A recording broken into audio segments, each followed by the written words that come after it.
ಭಗವಂತನನ್ನು ಎಲ್ಲ ಕಡೆ ಕಾಣಬೇಕು, ಅಭ್ಯಾಸ ಮಾಡ್ಕೋಬೇಕು. ಅಷ್ಟು ಸುಲಭ ಅಲ್ಲ. ಎಲ್ಲರಲ್ಲೂ ಭಗವಂತ ಇದ್ದಾನೆ, ಕಣಕಣದಲ್ಲೂ ಇದ್ದಾನೆ, ಸರ್ವವ್ಯಾಪಿ, ಅವನೇ ನಿಂತೆಲ್ಲ ನಡೆಸ್ತಾ ಇದ್ದಾನೆ ಅಂತ ಅಭ್ಯಾಸ ಮಾಡ್ಕೋತಾ ಯಾವಾಗ ಸರಿಯಾಗಿ ಅದರ ಅರಿವಾಗುತ್ತೋ ಆಗಲೇ ಭಗವಂತನ ಅನುಗ್ರಹ ಆಗೋದು. ಸುಮ್ಮನೆ ಆಗೋಲ್ಲ. ಅದಕ್ಕೆಲ್ಲ ಬೇರೆ ಥರ ಏನೇ ಪ್ರಯತ್ನ ಮಾಡಿ ಅನನ್ಯವಾದಂಥ ಭಕ್ತಿ ಇರಬೇಕು.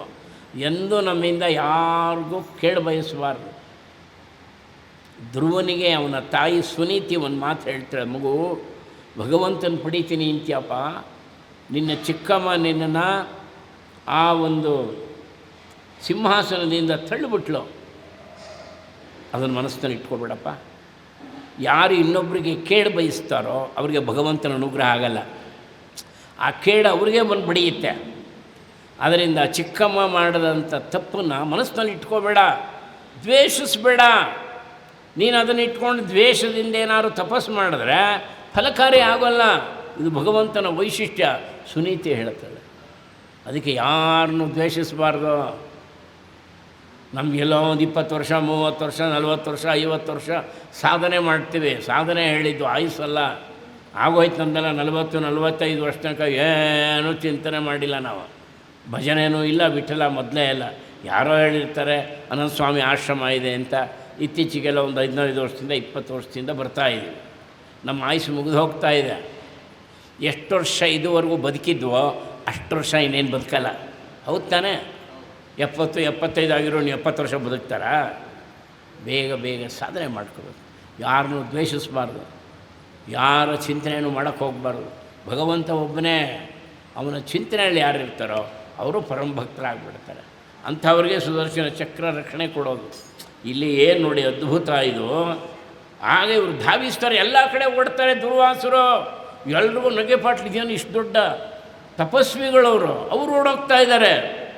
ದಿಶೋ ನ ಭಕ್ಷಾಂ ವಿವರಾನ್ ಸಮುದ್ರಾನ್ ಲೋಕಾನ್ ಸಫಲಾನ್ ತ್ರಿವಿಧಂ ಗತಃ ಸಹ ಯತೋ ಧಾವತಿ ತತ್ರ ಸುದರ್ಶನಂ ದುಶ್ಶತಂ ದದರ್ಶ.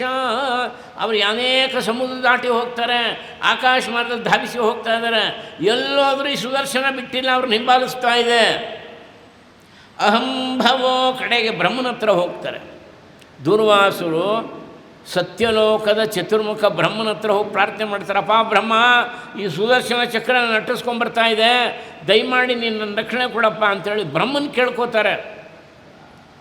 ದುರ್ವಾಸರು ಬ್ರಹ್ಮದೇವರ ಕೈ ಮುಕ್ಕೊಂಡು ಹೇಳಿಬಿಡ್ತಾರೆ, ಅಹಂಭವೋ ದಕ್ಷ ಭೃಗು ಪ್ರಧಾನ ಪ್ರಜೇಶ ಭೂತೇಶ ಸುರೇಶ ಮುಖ್ಯ ಸರ್ವೇ ವಯಂ ವೆನ್ನಿಯಮಂ ಪ್ರಪನ್ನ.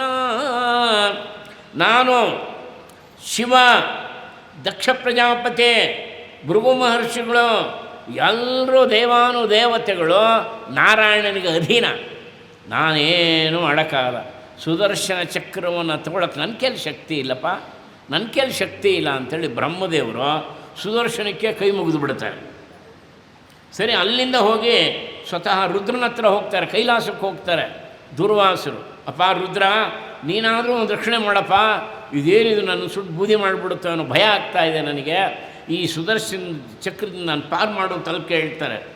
ಪರಮೇಶ್ವರನ ಸುದರ್ಶನ ಚಕ್ರ ನಮಸ್ಕಾರ ಮಾಡಿಬಿಡ್ತಾನೆ.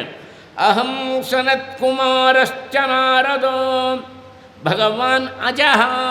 ಅಜ ಅಂತಂದರೆ ಚತುರ್ಮುಖ ಬ್ರಹ್ಮ, ಬ್ರಹ್ಮದೇವರು, ನಾನು ಸನಕಾದಿಗಳು, ನಾರದರು.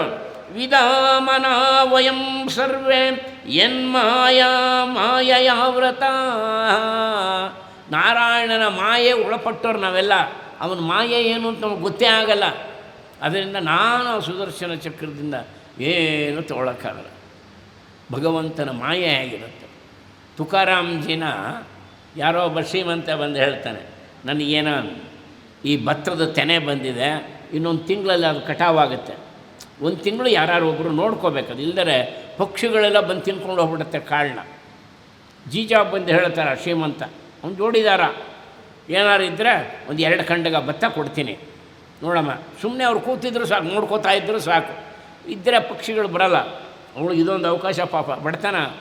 ಜೀಜ ಆಗಲಿ ನಮ್ಮ ಯಜಮಾನ್ರಿಗೆ ಹೇಳ್ತೀನಿ, ನೋಡಿ ಹೋಗಲ್ಲಿ ಕೂತ್ಕೊಳ್ರಿ, ಬೇಕಾದ್ರೆ ನೀವು ಅಲ್ಲಿ ವಿಟ್ಲನ್ನು ಧ್ಯಾನ ಮಾಡಿ, ನೀವು ಅಲ್ಲಿ ಕೂತ್ಕೊಳ್ಳಿ, ನಮಗೇನೋ ಒಂದು 2 ಗಂಟೆಗೆ ಭತ್ತ ಕೊಡ್ತಾನೆ, ಒಂದು 10 ದಿವಸ ಮಕ್ಕಳಿಗೆ ಏನಾರು ಹಾಕ್ಬೋದು ಪಾಪ ಹೇಳ್ತಾರೆ.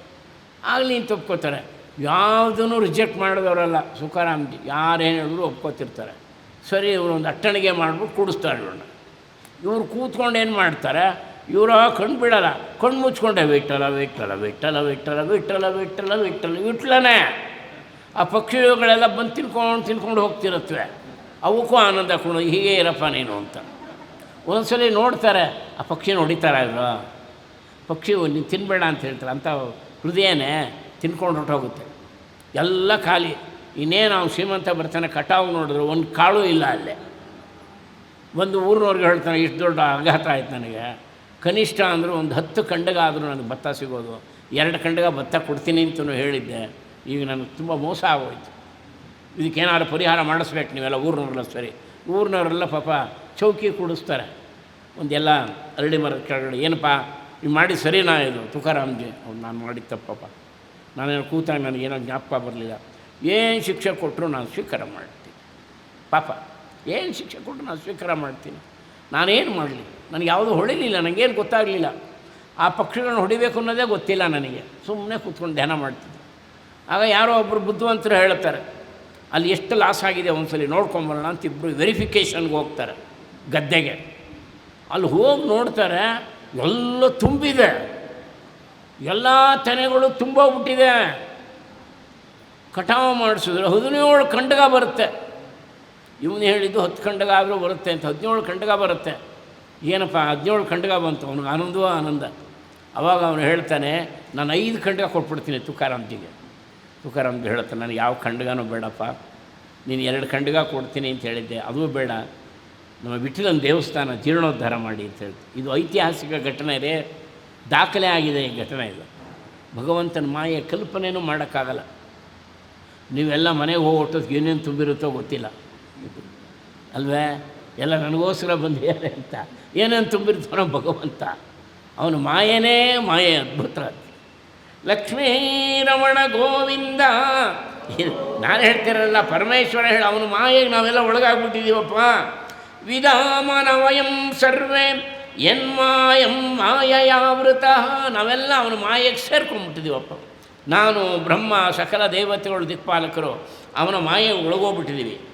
ತಮೇವಂ ಶರಣಂ ಯಾಹಿ ಹರಿಸ್ತೇಶಂ ವಿದಾಸ್ಯತಿ, ನೀ ನಾರಾಯಣನಲ್ಲೇ ಹೋಗಿ ಕೇಳ್ಕೊಳ್ಳೋದು ವಾಸಿ. ಅದೊಂದೇ ಕಡೆ ಹೋಗ್ತಾರೆ, ಅಲ್ಲಿಗೆ ಹೋಗ್ತಾರೆ. ದೂರ್ವಾಸರು ವೈಕುಂಠಕ್ಕೆ ಹೋಗ್ತಾರೆ. ತಥೋ ನಿರಾಶೋ ದುರ್ವಾಸಾ ಪದಂ ಭಗವತೋ ಯಯೌ ವೈಕುಂಠಾಖ್ಯಂ ಯದಸ್ತಾಸ್ತೆ ಶ್ರೀನಿವಾಸ ಶ್ರೀಯಾಸ. ವೈಕುಂಠಕ್ಕೆ ಧಾವಿಸ್ತಾರೆ. ವೈಕುಂಠಕ್ಕೆ ಹೋಗಿ ಕೂಕೋತಾರಪ್ಪ, ನಾರಾಯಣ ನೀನೇವ ನನ್ನ ಗತಿ, ಸುದರ್ಶನ ಚಕ್ರ ಅಟ್ಟಿಸ್ಕೊಂಬರ್ತಾ ಇದೆ, ನನಗೆ ಪರಿಹಾರವೇ ಇಲ್ಲ, ಒಂದು ಗಳಿಗೆ ಈಗ ನಾನೇನಾದರೂ ತಾತ್ಸಾರ ಮಾಡಿದ್ರೆ ನಾ ಸುಟ್ಟು ಬೂದಿ ಆಗಿಬಿಡ್ತೀನಿ, ನನ್ನ ರಕ್ಷಣೆ ಮಾಡಪ್ಪ, ನನ್ನ ರಕ್ಷಣೆ ಮಾಡೋನು ಕೂಕೋತಾರೆ.